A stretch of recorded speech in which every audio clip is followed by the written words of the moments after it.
George Washington was born on February 22nd in 1732 to parents Augustine and Mary Washington on his father's plantation in Pope's Creek in Westmoreland County, Virginia.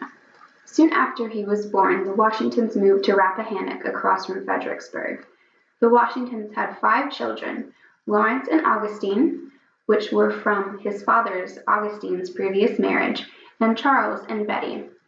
All children were loved equally, but George had a very close relationship with his father. When Washington was young, he was given a hatchet from his father and chopped down his favorite cherry tree. The next morning, his father asked him if he had done it, and he replied, "I cannot tell a lie. I did chop down your favorite cherry tree with my hatchet." His father taught him the value of honesty and hard work, which he carried with him throughout his life. Soon after, when Washington was only 11, his father became ill while Washington was away for the weekend visiting his cousins. He returned only hours before his father passed away at the age of 49. Many boys at this time would be sent by their families to study abroad, but being the eldest of the children still at home, Washington had to stay home with his mother to help manage the plantation and received private schooling from a neighbor named Mr. Williams. Washington did not attend college after his beginning studies were completed. His formal education ended at the age of 15.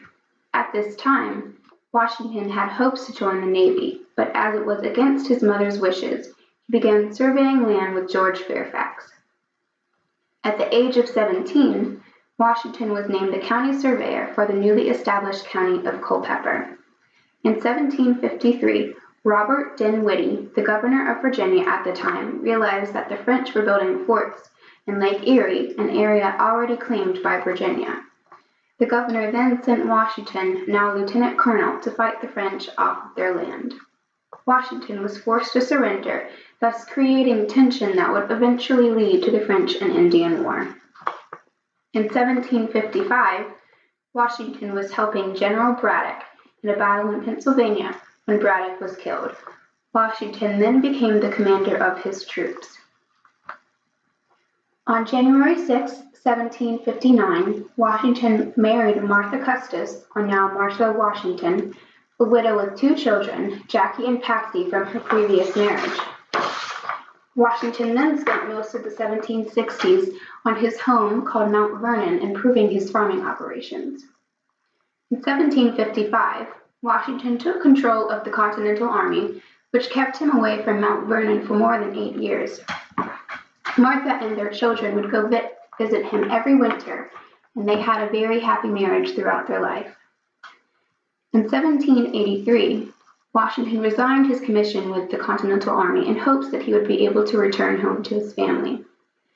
But by 1785, Madison and Washington both agreed that reforming the colonies was no longer possible and a constitution needed to be made. In 1787, Washington traveled to Philadelphia to attend a meeting in order to make the changes to the Articles of Confederation.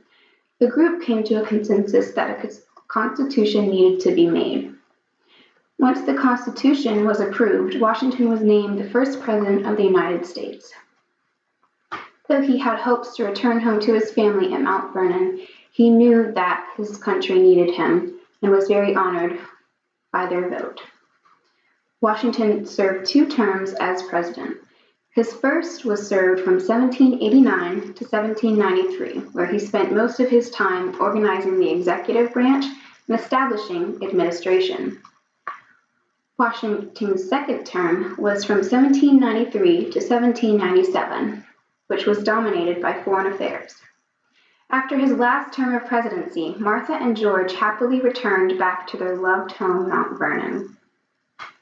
Washington went for a ride on December 12, 1799, and while he was out, the weather worsened.